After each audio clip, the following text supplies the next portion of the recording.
Canada-US relationship will not go back to what it was. Canada ambassador to the US, she is sending this directly towards America and Trump. She ain't playing no games. Thank you so much, everyone, for joining me today on this beautiful, marvelous day. I hope you all are healthy and well. I hope your day was fulfilled with nothing but joy, good vibes, positivity. All my new supporters joining us for the first time, welcome. Welcome. It's a good day, beautiful day. We were blessed to wake up and see the sun go up. Well, not literally, because I was still in bed. Let's jump right into this video, man. Today we'll be reacting to the Canada-US relationship, of course. But today we'll be specifically reacting to Canada's ambassador's words towards the US. I like to say towards Trump, not the US, because we the people didn't do anything. You know what I'm saying? It's really the leader, but that's what the title says. It is what it is. So all my Americans watching, don't take it to offense. She's not talking towards us and, our fellow Americans. Just, in matter of fact, everybody from all the other countries, they don't hate us. You know what I'm saying? We still cool. It's just the leader. I just want you guys to know that, man. Let's jump right into this video. Feel free to check out the Twitch. Feel free to check out all my other channels down below in the description, as well as the original video.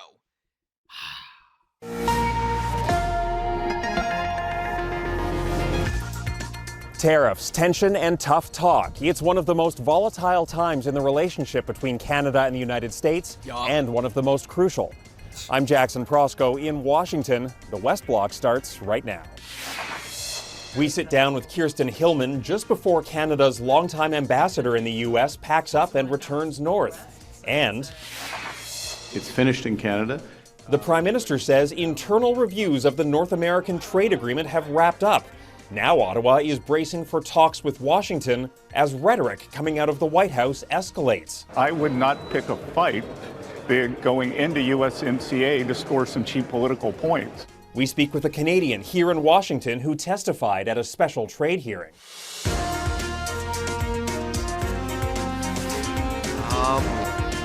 Here we go. Every day is something new I'm seeing. She's been described as an iron negotiator with a velvet glove. Canada's first female and longest-serving ambassador to the United States is stepping down. Mark Carney called Kirsten Hillman an exceptional diplomat, and Justin Trudeau glove, Canada's first female and longest-serving ambassador to the United States. First female and longing? Wait a minute. Negotiator with a velvet glove, Canada's first female and longest-serving ambassador to the First female and longest-serving ambassador. Congratulations on her. United States is stepping down. Mark Carney called Kirsten Hillman an exceptional diplomat, and Justin Trudeau labeled her a true patriot. Hillman has guided the U.S.-Canada relationship through 3 U.S. administrations, not always an easy job. Canada lives because of the United States, remember that. Canada lives because of the strength of... Oh my gosh. If y'all ain't watched that video yet that I reacted to of Carney and Trump's speech, oh my gosh, please go check it out. It was ridiculous. You might break your phone. Lives because of the United States, remember that. Canada lives because of the strength of Canadians, because of the ingenuity and hard work of Canadians. They'll say they sent some troops to Afghanistan or this or that.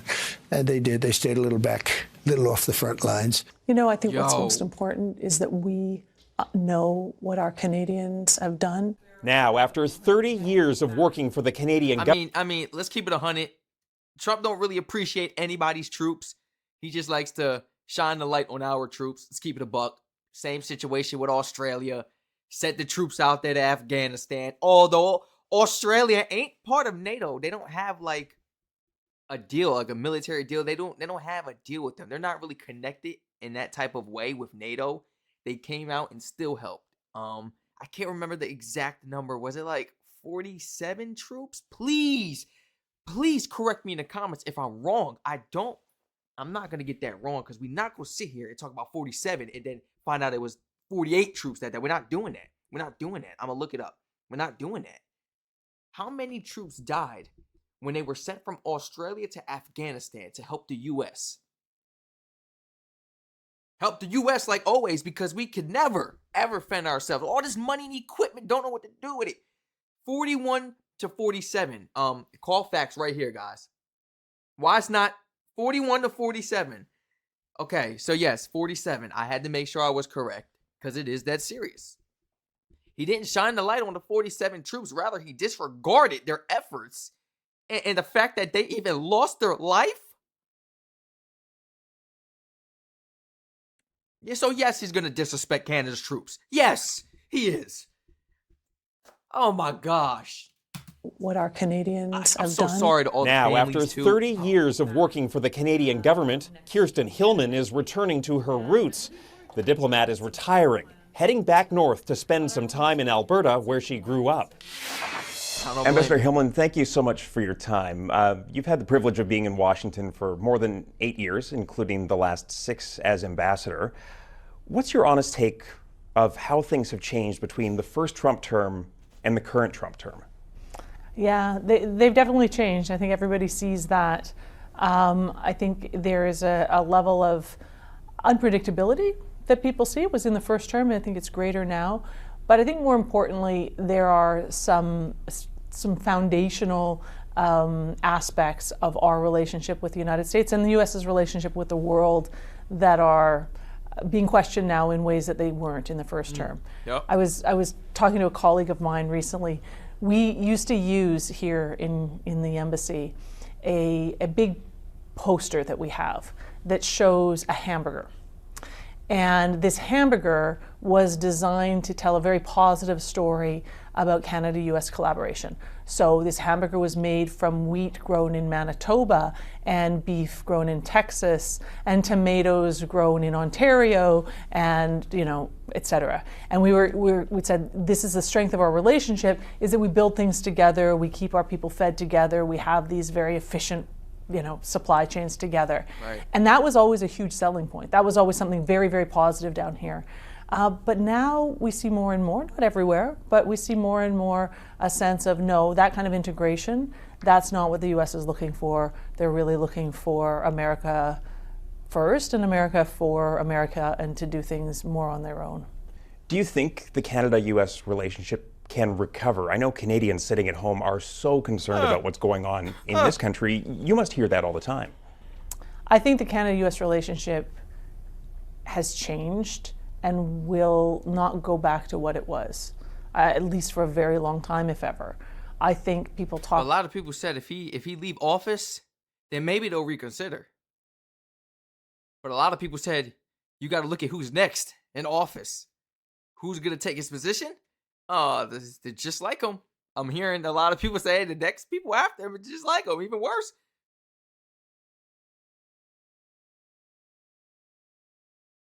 About, just a loss of trust, maybe.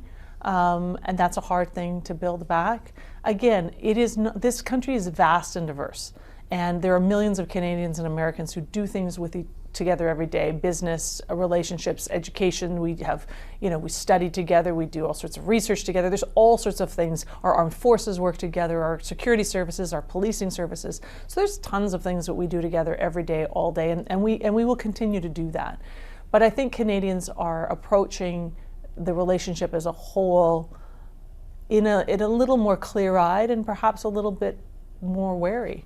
But it's good for us, it's good for us because we need to be sure that we are putting Canada and Canadian interests first, that we are ensuring that we're doing as much as we can for ourselves and not taking for granted some things that have been stable down here for a long time. Hey, quick question, guys. I don't mean to jump off track. I mean, it does have a lot to do with what's going on. Since Canada is shifting away from the U.S., and I mean, we can all obviously see that. What about as far as stocks? Because I've been really digging deep into what the EU is trying to do, possibly creating stocks within their own country so that people within the EU, they get tax benefits basically and perks towards investing in the EU stocks rather than the U.S. because we know that the stocks are, guys. If you have stocks right now, keep it 100 in the comments. How your stocks looking right now with the U.S.?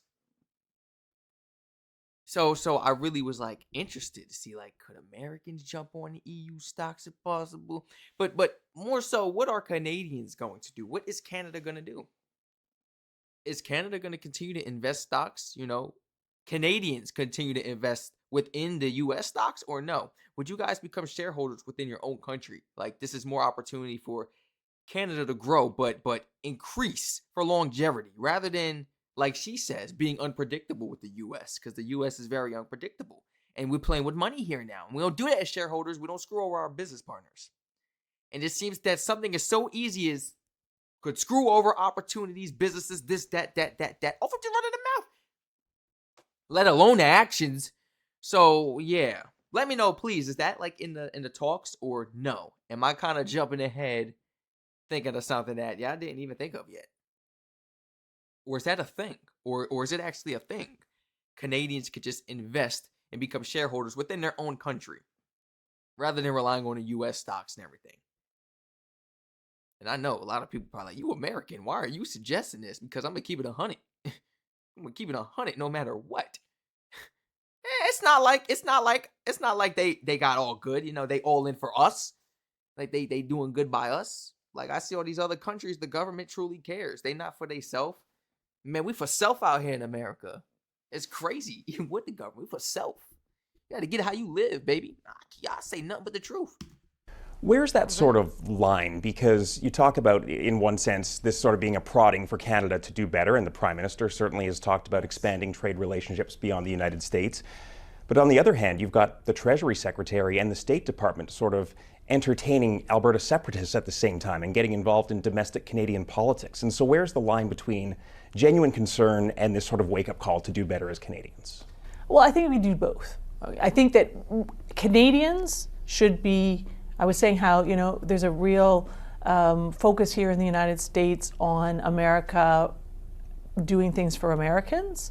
And there's a focus on that in Canada too, right? There are a lot of things, as I say, I think there are opportunities that have been provided to us, or impetus. There's been an impetus in Canada to maybe make some changes that we could have made a while ago that are important for our own economy. Interprovincial trade, large infrastructure projects, doing as much as we can to be our own best customer. Right. Those kinds of policies are really, really important. Yes, there's trade diversification. Yes, there's investment diversification. But first and foremost, the kind of strong feelings of Canadian pride that have come out of this, I think, are excellent and important for us. As to how this government interacts with issues around Canadian sovereignty, I think that they would be wise to be very cautious and tread lightly there. But I guess what I would say here is I saw those comments, but I'm here every day, and my team is around this country every day and in all corners of this administration. And we are not hearing any particular interest in engaging at any broad level on these key domestic issues. I think that is, and hopefully there won't be, but there's not a lot of take up there. Does that extend to trade as well, this idea that you might have one or two people in the administration doing something, but that is not necessarily the official position of the administration? So something that is crystal clear is that there is one person who decides American policy, and that's the President of the United States. He decides what his government is going to do. And that is, there's really no questioning about that. So, but what he does have is he has teams of people who he has tasked with advancing issues. So on the trade front, we have the United States Trade Representative, Jameson Greer, who is our principal interlocutor on the CUSMA review, for example. And he's a fellow who is following the process that is set out by law for the United States in engaging in this review process. He's somebody I have known for many, many years, and he is a trade professional. So, we will work with him and Mexico will work with him to come to the best solutions possible. But the ultimate decision, and everybody in the U.S. administration from top to bottom will say this, ultimately they recommend to the president and he will decide. I mean, that's true with any leader, but it's certainly true with President Trump. As you think of your own personal situation and heading back to Canada, but also your time in the United States, what do you want Canadians to think about their American neighbors right now that extends beyond what they may see on the news and beyond what's happening just in Washington? That's a great question, and I appreciate you for asking it, because I have been here, as you say, for 8.5 years. I've traveled this entire country. I've met every governor. I've been top to bottom, side to side. And Americans are, diverse. They are doing all the same kind of things Canadians are doing. They're on factory floors. There's farmers. There's researchers. There's people working in office towers. There's every kind of American, and ultimately they want what everyone wants. They want sort of a good life for their family. They want a good future. They want some stability, and I think that's why our ties are quite strong, right? And historically and geographically. Right. So what I would say to Canadians is, it's essential that we not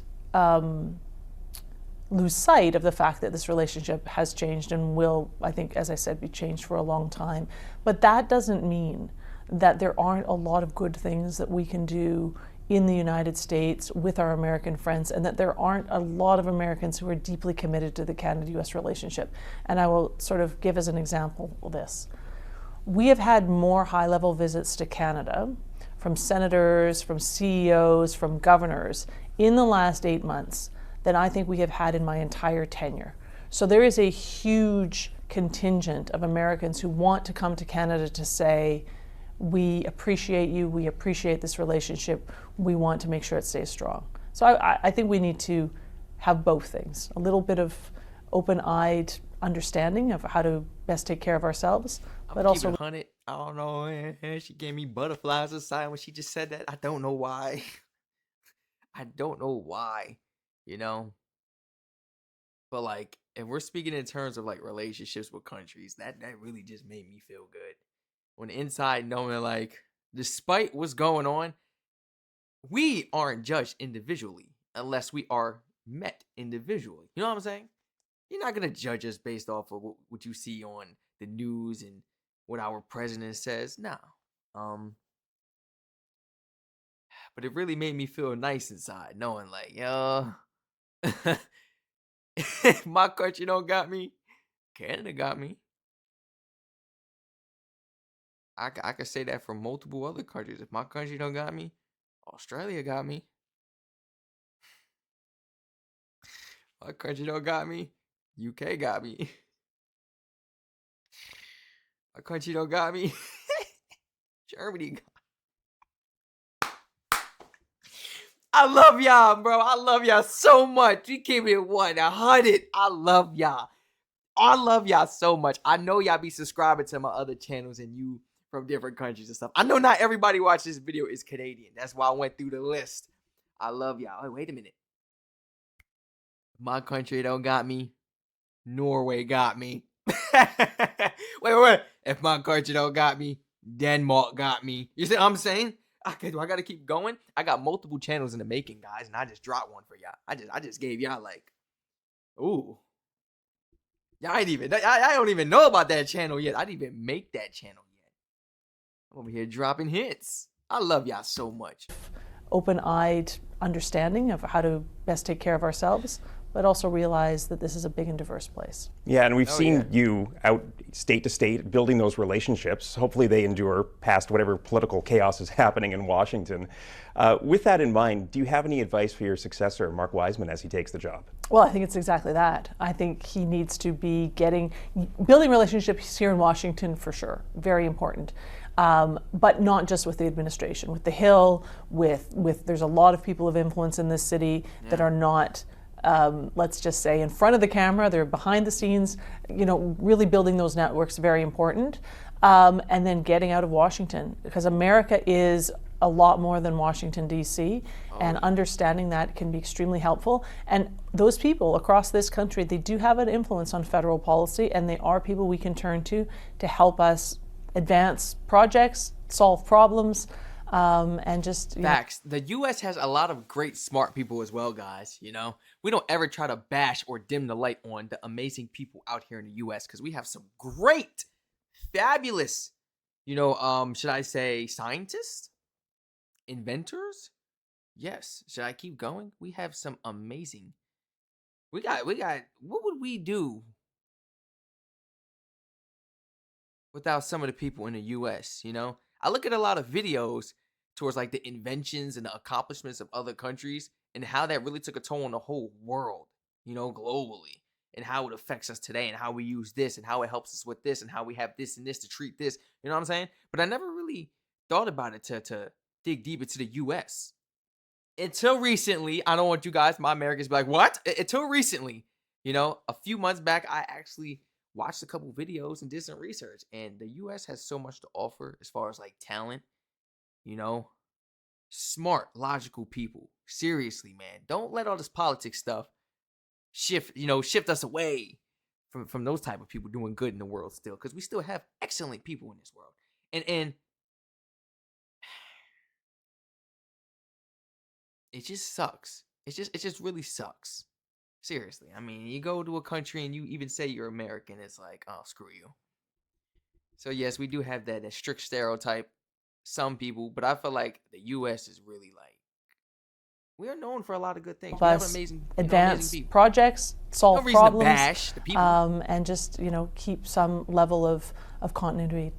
As a final question, it's just a shame though. I'm basically saying like, how could Canadians have that chance? No, those amazing Canadians have that chance to work with such amazing Americans if they're not even coming here no more. So it really does ruin the relationship and put a stereotypical outlook on us. Basically, it makes us be viewed differently because nobody can even travel here to see how we are or to meet these people or this or that. We can learn online and everything, but nobody even wants to come here.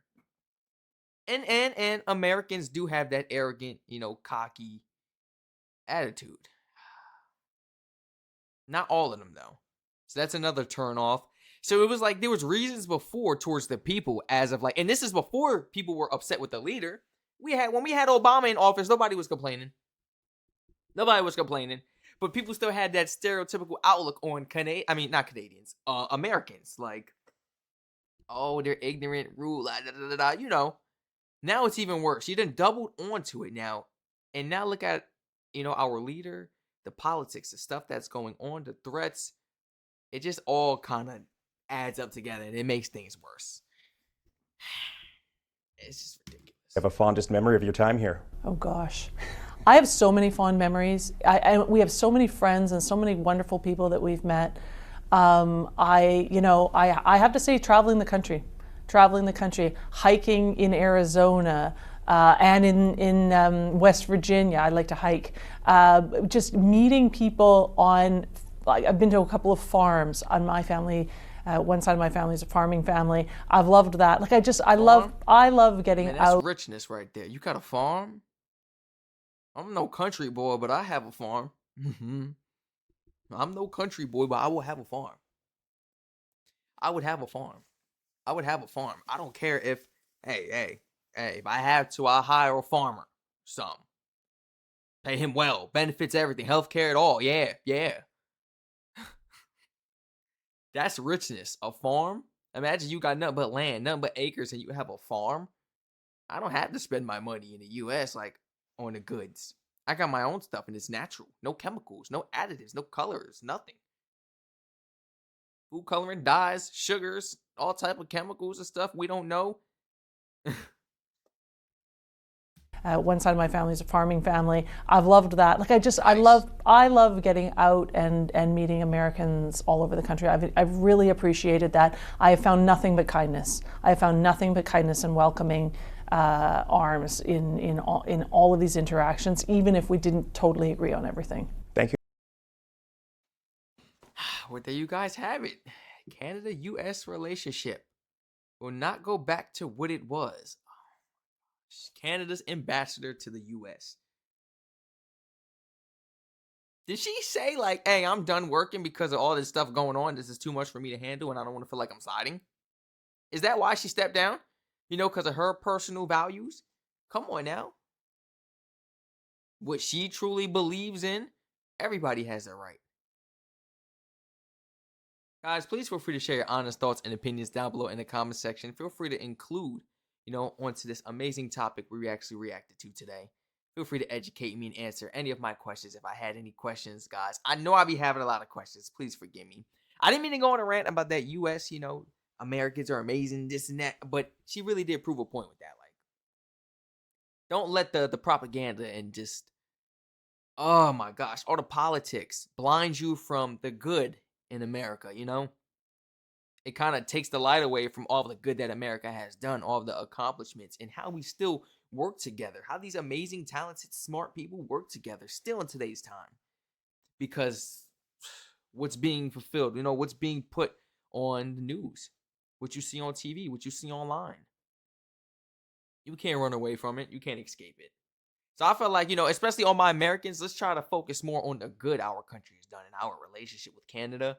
And just keep the best hope, you know, keep our faith strong, seriously. You know, don't focus too much on the politics and stuff. You know how this stuff goes. Focus on the actual relationship between Canada and how we work together on a day-to-day basis. I can't see Canada fully ditching us and saying screw us, but at the same time, I can. Like they're doing it in a passive aggressive way, for real. In a passive aggressive way. Everybody is doing it in a passive aggressive way. Y'all stay safe, man. Thank you so much for joining me. Once again, please feel free to follow the Twitch. Feel free to check out my other YouTube channels in the description down below pertaining to our other allies, the beautiful countries out there in this big, beautiful world, man. This amazing world, seriously. Stay safe. I love you all, and I hope to catch you all in the next reaction video.